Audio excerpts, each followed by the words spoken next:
সোণাৰীত হাজাৰ হাজাৰ ৰাইজৰ উপস্থিতিত আজি ৰেচন কাৰ্ড বিতৰণ কৰা হয়। সোণাৰী সমষ্টিৰ বিধায়ক ধৰ্মেশ্বৰ কোঁৱৰে আনুষ্ঠানিকভাৱে বিতৰণ কৰে ৰেচন কাৰ্ড। ৰাজ্যৰ 19খন জিলাৰ 49টা সমষ্টিত এই কাৰ্যসূচী ৰূপায়ণ কৰা হৈছে। চৰাইদেউ জিলা প্ৰশাসনৰ উদ্যোগত খাদ্য সুৰক্ষা আইনৰ অধীনত সোণাৰী আৰু মাহমৰা বিধানসভা সমষ্টিৰ ভিত্তিত নতুন ৰেচন কাৰ্ড বিতৰণৰ প্ৰথম পৰ্যায়ৰ আনুষ্ঠানিক কাৰ্যসূচী ৰূপায়ণ কৰা হয়।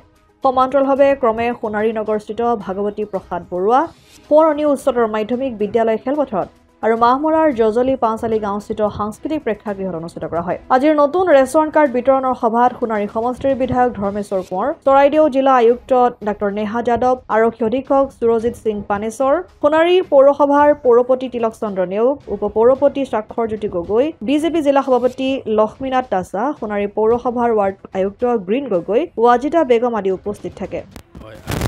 সমগ্ৰ অসমৰ লগতে আমাৰ সোণাৰী সমষ্টিটো আজি যি নতুনকৈ পাবলগীয়া যিসকল ৰেচন কাৰ্ড পাবলগীয়া আছিল সেইসকলৰ আজি 6635 গৰাকীক আজি নতুনকৈ ৰেচন কাৰ্ড দিয়া হৈছে। মুঠতে আমাৰ সোণাৰী সমষ্টিৰ 11,000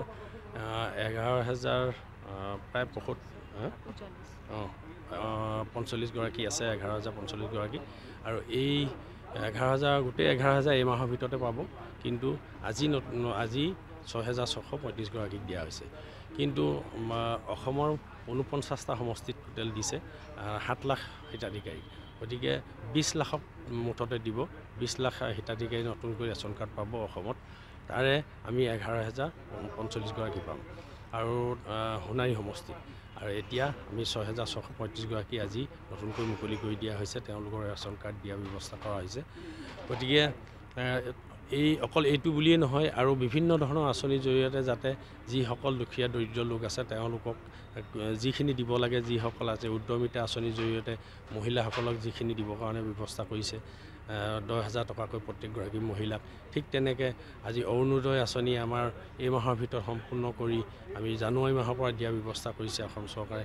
এইখিনি যি দিন ধাৰ্য কৰি দিছে, ডেট মতে এইখিনি কৰিবৰ কাৰণে আমাক চৰকাৰক বা প্ৰশাসনক চৰকাৰে আমাক জনাই দিছে, আৰু তেনেধৰণে আমাৰ চৰাইদেউ জিলা প্ৰশাসনে এইখিনি উদ্যোগ লৈ আছে, কৰি আছে। আমি সময়মতে গোটেইখিনি কৰি আমি সম্পন্ন কৰিব পাৰিম বুলি ভাবিছোঁ। মথুৰাপুৰৰ পৰা ইছলাম আহমেদৰ ৰিপৰ্ট, অসম আদিত্য। NKS হুণ্ডাইলৈ স্বাগতম। নৰ্থ ইষ্টৰ প্ৰথম GDSI 2.0 ফিচাৰ্ছ ডিলাৰ হৈছে NKS হুণ্ডাই। অত্যাধুনিক সা সুবিধাৰে তৈয়াৰী মষ্ট আপডেটেড হুণ্ডাই ডিলাৰ এতিয়া ডিব্ৰুগড়ত।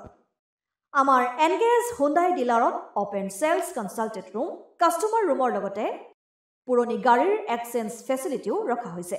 ইয়াত চেলছৰ লগতে ছাৰ্ভিচ ছেক্টৰৰ সুন্দৰ সুবিধা আছে। প্ৰয়োজনীয় সকলো এডভান্স টুলছ, হুইল বেলেন্সিং, এলাইনমেণ্টৰ অত্যাধুনিক machine, post hydraulic lift, fully ট্ৰেইনমেণ্ট পাৱাৰৰ লগতে nitrogen gas filling facility, fully automatic car washer ফেচিলিটিও আছে। লগতে NKS হুণ্ডাই ডিলাৰে কাষ্টমাৰসকলৰ সুবিধাৰ্থে মোবাইল ছাৰ্ভিচ ভেনৰো ব্যৱস্থা ৰাখিছে, য'ত হাইড্ৰলিক লিফ্ট, ৱাশ্বিং facility, wheel balancing, tyre pressure check কৰাৰ লগতে বহুখিনি সুবিধাই উপলব্ধ আছে। NKS হুণ্ডাইলৈ আহক আৰু সুবিধাসমূহ গ্ৰহণ কৰক।